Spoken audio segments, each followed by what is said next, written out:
No había subido videos de hace un rato porque estoy probando esta nueva herramienta, que es que ahora voy a grabar la pantalla en lugar de estar grabándome, porque pues creo que va a ser más claro. Entonces, bueno, la estuve probando y estuve viendo qué onda, acostumbrándome a esto y por eso no había subido nada.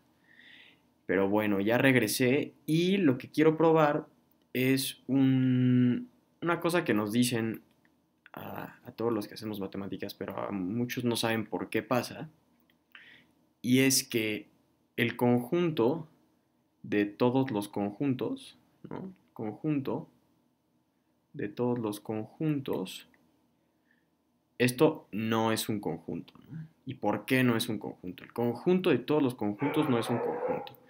Porque a veces es difícil imaginar cosas que no son conjuntos, ¿no? Y esta es una de ellas. Entonces, bueno, empecemos.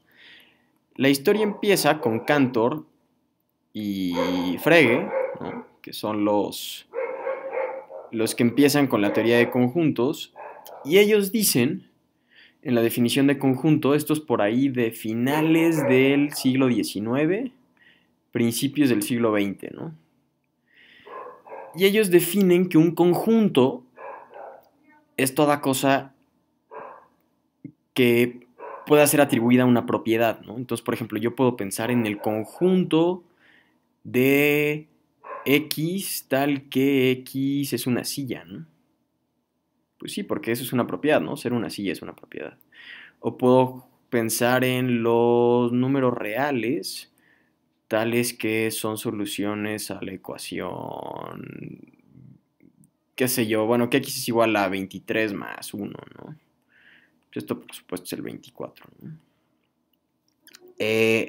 Y así, o sea, que todo conjunto era inducido por una propiedad P una propiedad, y que toda propiedad inducía un conjunto. Entonces, dada una propiedad arbitraria, existía un conjunto formado a partir de esa propiedad, como en estos ejemplos. Ahora vamos a ver un poquito, no quiero asumir que saben mucho de teoría de conjuntos, entonces les voy a dar así lo basiquísimo. El conjunto pues se denota por estas llaves y se ponen, lo que va dentro del conjunto son los elementos, ¿no? Entonces, por ejemplo, si yo pongo 1, 2, 3, pues puedo decir que el número 1 es un elemento, ay, perdón, es un, les digo que me ando acostumbrando a esto, es un elemento del conjunto A, ¿no? Donde A es este conjunto de aquí. Hay un conjunto muy importante que es el conjunto vacío, se denota por esto y es el conjunto que no tiene elementos, ¿no? Por eso es el vacío. Ahora, que esto es distinto del conjunto cuyo único elemento es el conjunto vacío, ¿eh? No se vayan a hacer bolas ahí. Y obviamente los conjuntos también pueden tener conjuntos como elementos. Entonces, por ejemplo, yo puedo hacer el conjunto B, tales que sus elementos sean el vacío, que es un conjunto, y A, ¿no? Este conjunto aquí. Entonces B lo podría escribir como el vacío, coma, el conjunto cuyos elementos son el 1, 2 y el 3. Entonces este sería mi conjunto B. Ahora, para decir que una cosa es elemento de un conjunto, se escribe así, ¿no? Por ejemplo, yo puedo decir el vacío es elemento de B, entonces lo escribo así, con una E, ¿no? El vacío es elemento de B. Entonces, bueno, ahora sí pasando a la paradoja de Russell, ¿no? En la paradoja de Russell, ¿qué es lo que dice? Lo voy a poner aquí, es de Bertrand Russell, un matemático, filósofo espectacular de principios del siglo XX también. Ganó el premio Nobel de Literatura, fue un tipo muy prolífico y de hecho estuvo en la cárcel por ser pacifista, por oponerse a la guerra y demás, ¿no? Y lo que se da cuenta Russell es que la formulación que había hecho Cantor y Frege de que todo conjunto induce una propiedad y que toda propiedad induce un conjunto, dice él, bueno, pues entonces yo puedo considerar el siguiente conjunto. Vamos a decirle que A va a ser el conjunto de todos los conjuntos tales que no son elementos de sí mismo, ¿no? De sí mismos. O sea, el conjunto de X tal que X no es elemento de X. Ahora este conjunto suena un poquito raro, entonces vamos a ver algunos ejemplos, por ejemplo. Si yo defino el conjunto del 1, 2, 3, le pongo C, yo me puedo hacer la pregunta, bueno, C es un elemento de A. Es decir, C es tal que no es elemento de sí mismo. Y la respuesta es sí, ¿no? Porque aquí no está enlistado C. Los elementos de C son 1, 2 y 3. No está C. Entonces esto en efecto, C es elemento de A. Ahora yo puedo pensar, por ejemplo, en el conjunto vacío, ¿no? Me puedo hacer la pregunta, bueno, ¿el vacío es elemento de A?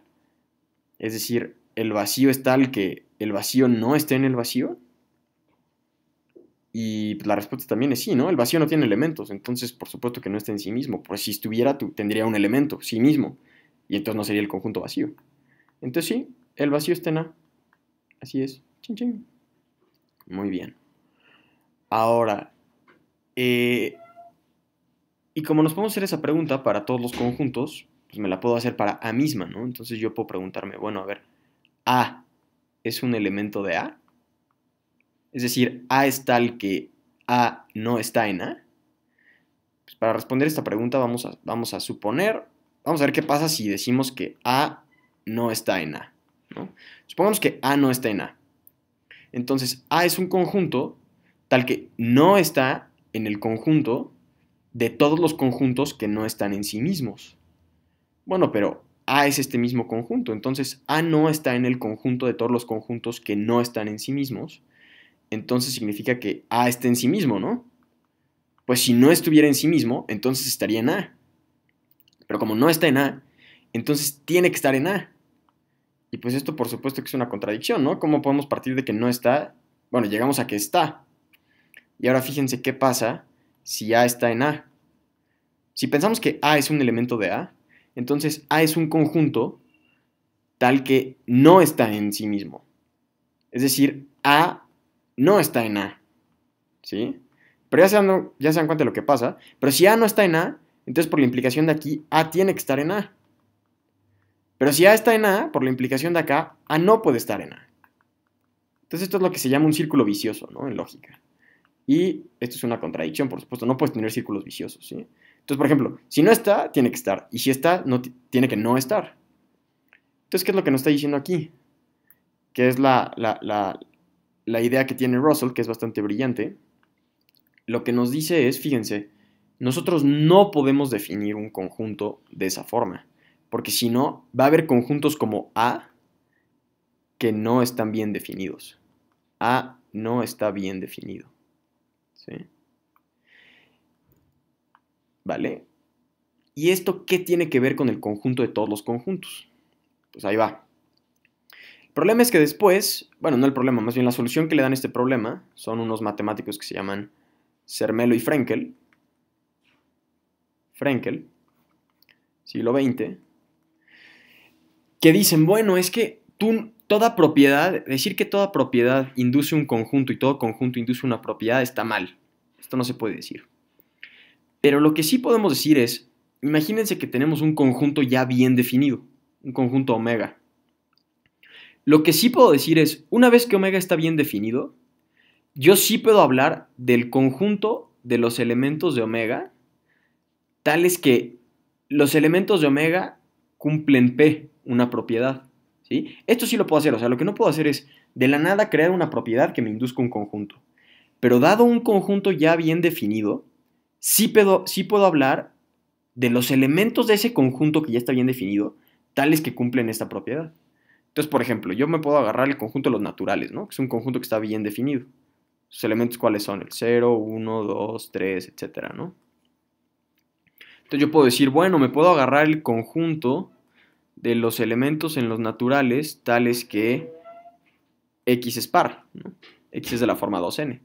Sí, esto sería el 0, el 2, el 4, el 6, etcétera, ¿no? Entonces esto sí lo puedo hacer. Y eso lo que me dice es, ¿qué pasa si yo digo que el conjunto de todos los conjuntos es un conjunto? Si yo acepto que esto de aquí es un conjunto, entonces esto lo puedo hacer mi omega, ¿sí? Esto lo puedo hacer mi omega, que es mi conjunto bien definido, y ahora puedo tomarme del conjunto de todos los conjuntos, el conjunto A que habíamos escrito, que es el conjunto de los conjuntos que no son elementos de sí mismos. Es decir, A es un subconjunto de omega Y no viola las leyes de la axiomática de Zermelo-Fraenkel, porque ya está dentro de un conjunto más grande, que es el conjunto de todos los conjuntos. Pero como ya vimos, esto lleva a contradicciones. Por lo tanto, omega tiene que ser distinto del conjunto de todos los conjuntos. De todos los conjuntos. O sea que esto de aquí, el conjunto de todos los conjuntos, no es un conjunto. Y ya está. Espero les haya gustado y nos vemos al rato.